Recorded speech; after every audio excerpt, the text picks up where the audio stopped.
O embaixador da Palestina no Brasil, Ibrahim Alzeben, se reuniu com o presidente Lula no Palácio do Planalto e pediu ajuda da diplomacia brasileira à ação que tramita contra Israel na Corte Internacional de Justiça. E o governo brasileiro decidiu apoiar oficialmente a ação movida no Tribunal de Haia, pela África do Sul, em que acusa as autoridades israelenses de cometerem genocídio contra os palestinos na faixa de Gaza. E as audiências começaram hoje. Para falar sobre isso, nós já temos conosco aqui o nosso correspondente internacional, Luca Bassani. Seja muito bem-vindo ao Linha de Frente.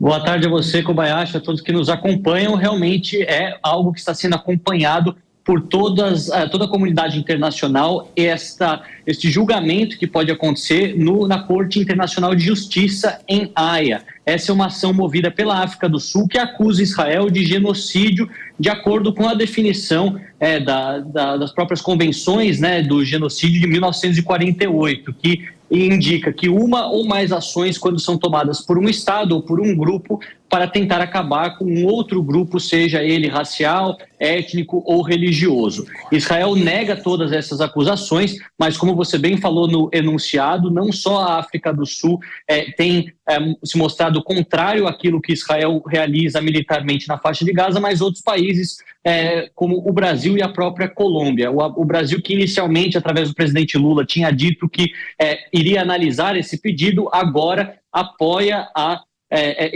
essa ação movida pela África do Sul, o que pode soar muito mal para os israelenses.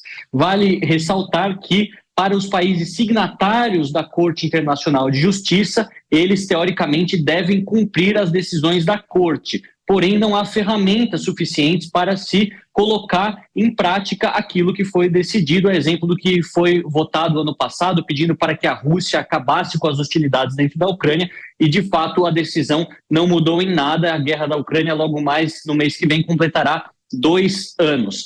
No que diz respeito à ação movida pela África do Sul, ela quer que não só Israel seja considerado como um país genocida, mas também que as ações militares dentro da faixa de Gaza sejam suspensas imediatamente. O premier Benjamin Netanyahu e outros ministros de Estado, como eu disse, negam todas essas acusações e dizem que, na verdade, eles estão combatendo todos os terroristas dentro da faixa de Gaza, não tendo como alvo principal a população civil.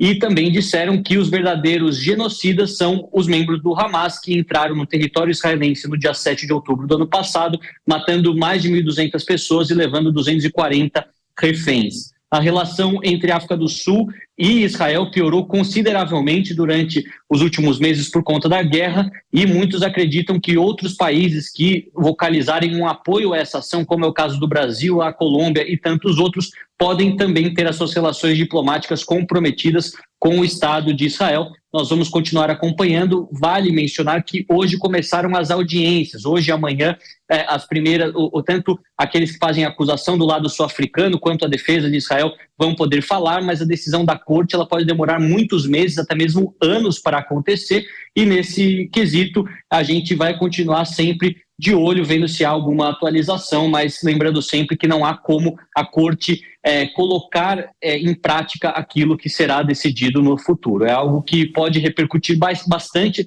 no aspecto geopolítico, tanto mostrando, de certa forma, o isolamento de Israel em relação a potências não alinhadas, a países emergentes, como é o caso da Colômbia, do Brasil, da África do Sul e outros países que mostraram apoio até o momento, como também coloca maior pressão no premier Benjamin Netanyahu para tentar acabar com essa guerra o mais rápido possível e diminuir essa imagem negativa que foi criada ao entorno do Estado de Israel durante os últimos meses. Outro detalhe que eu acho que é importante mencionar, Koba, é relacionado ao próprio premier Benjamin Netanyahu, que disse que não há plano de ocupação israelense em Gaza, uma vez que a guerra acabe. Diferentemente do que outros ministros de Estado das alas mais ultraconservadoras e também ultra-ortodoxas dentro da sua coalizão, que falaram sobre a possibilidade de expulsar todos os palestinos de Gaza e Israel ocupar definitivamente aquela região, o premier foi para uma visão contrária, disse que o objetivo é apenas acabar com o Hamas, mas não tirar a população civil palestina que vive naquele enclave há tanto tempo. Se isso vai ser de fato realizado ou não, nós só vamos saber uma vez que a guerra termine, mas tudo indica que ela está ainda longe de acabar, então essas discussões ainda estão apenas nas especulações, apenas no mundo das ideias, assim podemos dizer, longe de qualquer ponto de vista prático quando a gente analisa a geopolítica. Ô, Luca, quero te fazer uma pergunta sobre outro assunto agora, porque a gente repercutiu aqui nessa semana a questão envolvendo o Equador, né? Aquela cena bem emblemática de criminosos invadindo inclusive uma televisão, fortemente armados, encapuzados e o que, claro, colocou na discussão mundial a situação caótica envolvendo a crise no Equador. Quero saber de você como isso tem repercutido na mídia internacional. Tem repercutido principalmente na Europa de maneira muito negativa, porque o Equador era até outrora um país considerado seguro e um destino turístico dos mais visitados pelos europeus na América do Sul, principalmente se nós considerarmos a crise de violência generalizada que viveu a Colômbia por muitas décadas e de certa forma até vive. E o Brasil também não é considerado dos destinos mais seguros. Muitos daqueles que iam à América do Sul buscavam ir para Peru e também o Equador, por serem conhecidos como países um pouco mais calmos, um pouco mais seguros. Agora isso acaba espantando de vez o turismo, que é um ponto secundário, mas assusta bastante ver como esses criminosos estão infiltrados nas diversas esferas do governo e a polícia, até mesmo o exército, as diversas outros ministérios envolvidos com a segurança pública não têm a capacidade de deter esses grupos criminosos que não são apenas presentes no Equador, mas em toda a América Latina. A gente vê que o crime internacional ele tem se tornado transnacionalizado, é algo que em muitos casos a gente vê gangues nos países latino-americanos que têm contato umas com as outras e fazem exatamente operações em conjunto, desde o caminho onde a cocaína é produzida, onde as armas chegam em alguns portos latino-americanos até seguir seu caminho pelo crime, até a droga fazer a sua rota pan-americana, assim chamada, pela América Central até chegar na fronteira mexicana com os Estados Unidos, que é um dos maiores consumidores, além do fato da gente ver que, por mais que haja esse contato frequente entre as gangues, entre o crime organizado, compartilhando informação para cometer mais violência e cometer mais ilegalidades, não há esse tipo de troca de informação de inteligência entre os governos para tentar combater esses criminosos que atuam na Venezuela, na Colômbia, no Peru, no Equador, no Brasil, no Paraguai, entre tantos outros países latino-americanos. Então isso assusta os europeus e, infelizmente, os investidores também, o que pode significar uma fuga de dinheiro que seria muito necessário para esses países poderem incrementar diversos outros programas sociais que seriam fundamentais para acabar com a criminalidade no médio e a longo prazo. A Europa tem olhado com isso com bastante preocupação também, afinal, um estúdio de TV sendo tomado por criminosos, homens encapuzados, acho que é a primeira vez que, pelo menos eu na minha vida, presenciei, dando a notícia aqui para a nossa audiência da Jovem Pan News. Luca Bassani, queremos te agradecer demais, seja sempre muito bem-vindo aqui no Linha de Frente. Uma boa noite para você. Obrigado. E por aqui, meus amigos, vamos repercutir primeiro a primeira notícia aí que trouxe o Luca para a gente, que é justamente o fato do Brasil apoiar uma ação movida pela África do Sul no Tribunal Internacional de Haia contra o Estado israelense por genocídio.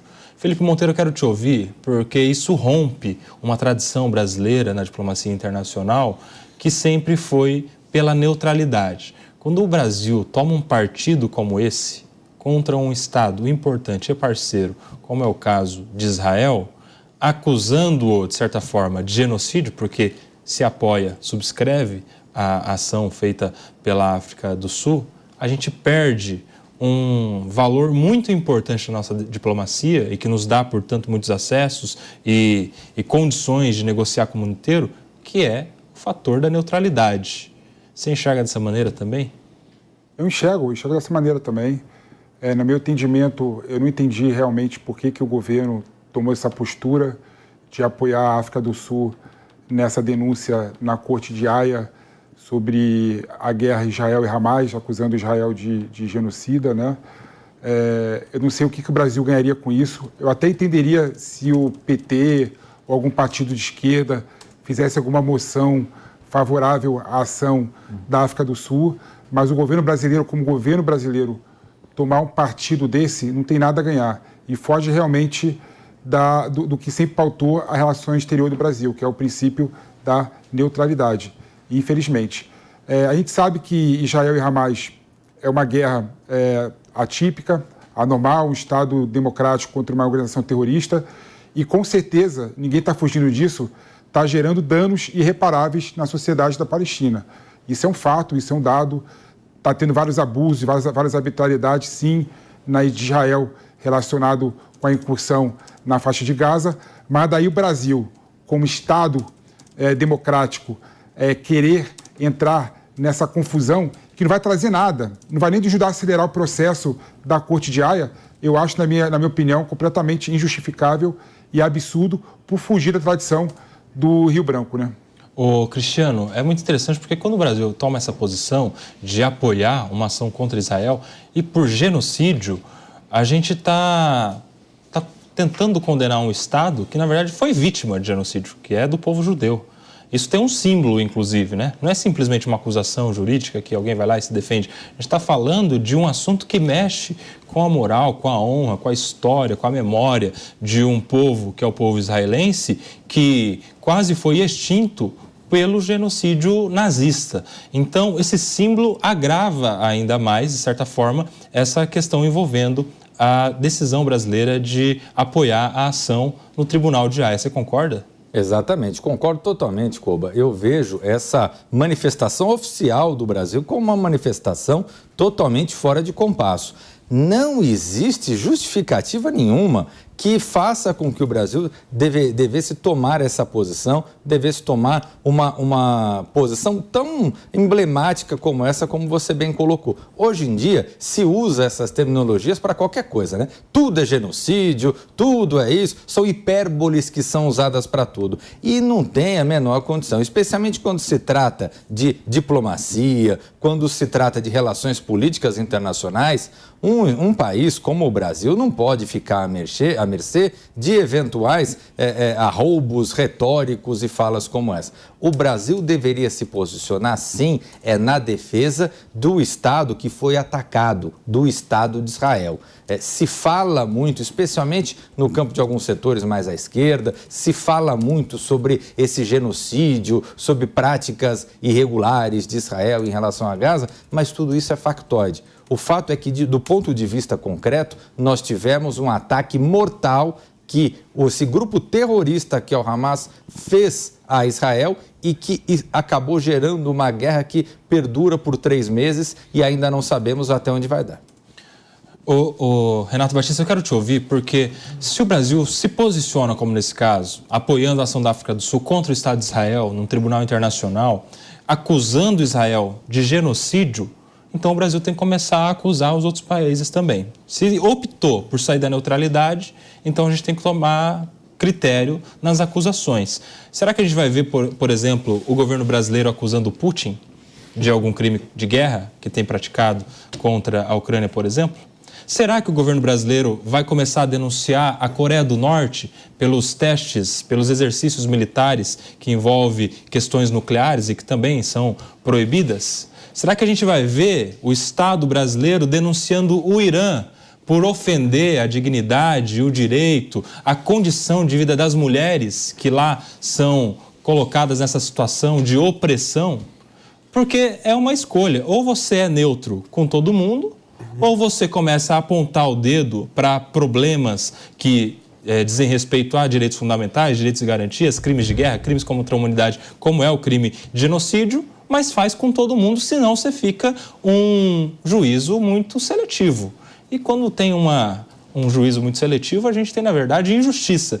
Será, Renato Batista, que agora a gente vai ter um Brasil que saiu da neutralidade para começar a fazer acusações mundo afora? Perfeito comentário, Nelson Kobayashi. Olha, eu acho uma tristeza principalmente pelo fato do Brasil colocar uma posição que é partidária ao invés de um posicionamento histórico, que é um posicionamento de Estado do Itamaraty, que é a questão da neutralidade. A gente, obviamente, vai ver, como você bem disse, essa questão de Israel e da Palestina, a gente não verá nas outras questões que a gente poderia cobrar do governo brasileiro para dizer que determinada ação errada ou não. Antes o Brasil ainda se resguardava, né, de se meter nesse tipo de situação, porque tinha o princípio da neutralidade muito claro. Agora, é até curioso o presidente Lula e a diplomacia brasileira, nesse momento, se colocar a favor dessa resolução, porque há um tempo atrás, Nelson Kobayashi, o presidente Lula, ele disse que nem sabia o que se tratava o Tribunal de Haia. Agora me parece que ele conhece muito bem a Corte Internacional de Justiça, todos os órgãos internacionais, quando ele vai tomar essa medida que é um absurdo, uma vez que o Estado de Israel está se defendendo de um ataque terrorista. Kobayashi. Vamos nos lembrar, essa ocasião foi quando se cogitou a vinda do presidente Putin ao Brasil e que teria contra si um mandado de prisão expedido pelo Tribunal Internacional de Haia, que é justamente o Tribunal Internacional que julga os crimes contra a humanidade, onde o Putin tem um mandado de prisão expedido. E naquela ocasião... Do qual o Brasil é signatário. Exato, do qual o Brasil é signatário, e naquela ocasião a gente viu o presidente da República fazendo algum questionamento. Será que de fato a gente deve continuar sendo signatário desse tribunal? Porque a gente tem que ver bem, os Estados Unidos, por exemplo, não participa. Por que é que o Brasil deve participar? E aí é claro, é importante lembrar que é claro que os Estados Unidos não participam do Tribunal de Haia. Por quê? Porque os Estados Unidos estão envolvidos em guerra o tempo todo.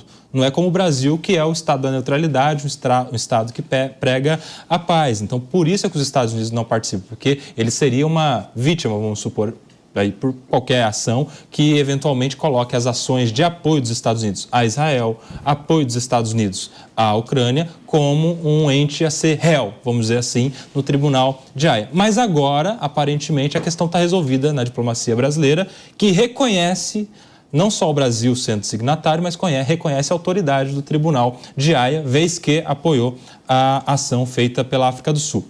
África do Sul, inclusive, que participa do mesmo bloco do Brasil no BRICS. Brasil, Índia, China, Rússia e África do Sul. E esses dois países juntos, Brasil e África do Sul, aceitaram recentemente a entrada no bloco diplomático do Irã, por exemplo, que é um conhecido violador de direitos fundamentais, direitos e garantias. Como é que se explica, Diego Tavares, essa contradição? Como que agora os estados da África do Sul e do Brasil estão tão preocupados com os direitos da humanidade se há meses atrás ambos admitiram no seu bloco comercial um país como o Irã, reconhecido violador de direitos fundamentais? Nelson Kobayashi, isso ilustra muito bem aqueles momentos nos quais a necessidade de dar validade à nossa ideologia se sobrepõe aos próprios interesses nacionais.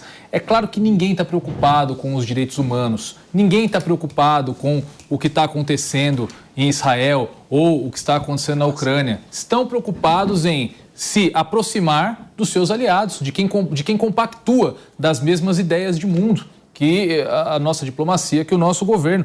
Eu destaco aqui outro episódio interessante. O Exército Brasileiro deixou de lucrar bilhões por recusar uma oferta de venda de blindados ao exército ucraniano durante o início do conflito entre Rússia e Ucrânia. Então, nós devemos fazer uma reflexão enquanto povo brasileiro, diante de fatos como esse, nos perguntarmos a quem interessa uma declaração dessa? O que ajuda o Brasil uma declaração dessa? Israel teve um papel fundamental, auxiliou o nosso país quando nós tivemos os desastres em Minas Gerais, com o rompimento das barragens, forneceram tecnologia para que nós encontrássemos reféns. E tomar uma decisão dessa agrada a quem? Agrada a um grupo terrorista, que é o antagonista de Israel nessa guerra. Então isso é um completo absurdo, é daquelas coisas que é difícil a gente admitir, mas que de forma alguma nós podemos normalizar. São 15 horas e 51 minutos.